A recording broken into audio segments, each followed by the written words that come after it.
What is going on, ladies and gentlemen? My name is Scorestreak, and welcome back to another Black Ops 3 video here today on the channel. Today, we're going to be doing a little bit of a debunking video here with this one. As you guys know, I have a lot of fun with debunking stuff that goes around the Twitter sphere, as well as the YouTube game, all that kind of stuff. And today, while cruising some of my social media, I saw a couple of mentions of an anti-matter bomb coming to Black Ops 3. Now, this is something that, right off the bat, I didn't really buy into too much because we've seen previously that David Vonderhaar has mentioned that the entirety of the studio over at Treyarch isn't too fond of game-ending score streaks or anything like that. Anything that really changes the game aspect. Therefore, we've had a nuclear in Black Ops 3 as well as Black Ops 2. Nothing in Black Ops 1, but the supposed anti-matter bomb would be the exact replica of what happens at the end of Nuketown. So just a giant explosion that kills everybody. So essentially the nuke, but in a simulation form, if that makes any kind of sense here. But it's not anything that really holds too much validity, so I wouldn't get my hopes up for it, or I really wouldn't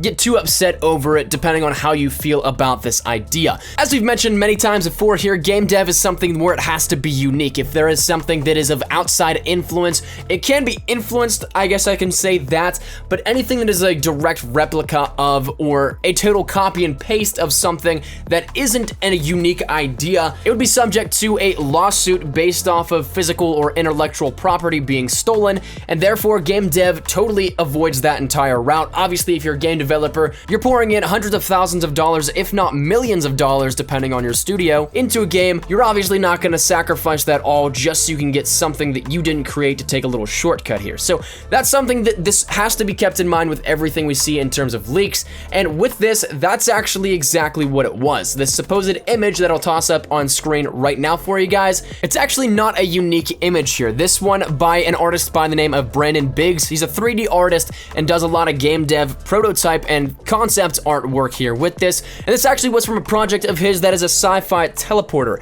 A high and low poly subdivision hard surface in 3ds Max is how he describes it best at. But as you can see, this image up on screen right now is an exact replica of the one that we see in the game. Or rather, I should say this supposed leak is the exact replica and the exact image used from this piece of art that Brandon Biggs has on his portfolio. So that to me just throws us completely out the window, firstly, before we even talk about any of the ideology behind it. But it is something that is completely not original, so we're not going to see it coming into the game. And as well, as we've mentioned, David Vonderhaar and them aren't really ever into the idea of game ending or game altering score streaks. And then again, if you really want to get into it a little bit more here, well then that's something that we've never seen a Call of Duty ever put in something like this, a score streak after launch. It's something that just would not mesh well in the community. I guarantee would go ballistic over it, especially if it is something that's pay to win. So definitely would not be something I think making its way into here, even with the art aside. But that's going to wrap it up here today, ladies and gentlemen. Just want to let you guys know about this so you didn't buy into it too much here with it. It was something that I think was fairly obvious it wouldn't be coming, but who knows, maybe it did trick some people, and hopefully you guys enjoy this video. And if you did, make sure you drop a like rating down below. I'd love to hear your thoughts down there in the comment section down below as well. Did you guys see this at all? Did you fall for it? Did you not? Love to hear your thoughts. But if you guys are new to the channel, make sure you subscribe. We're on the road to 40,000 subscribers, so every little bit does help and is of course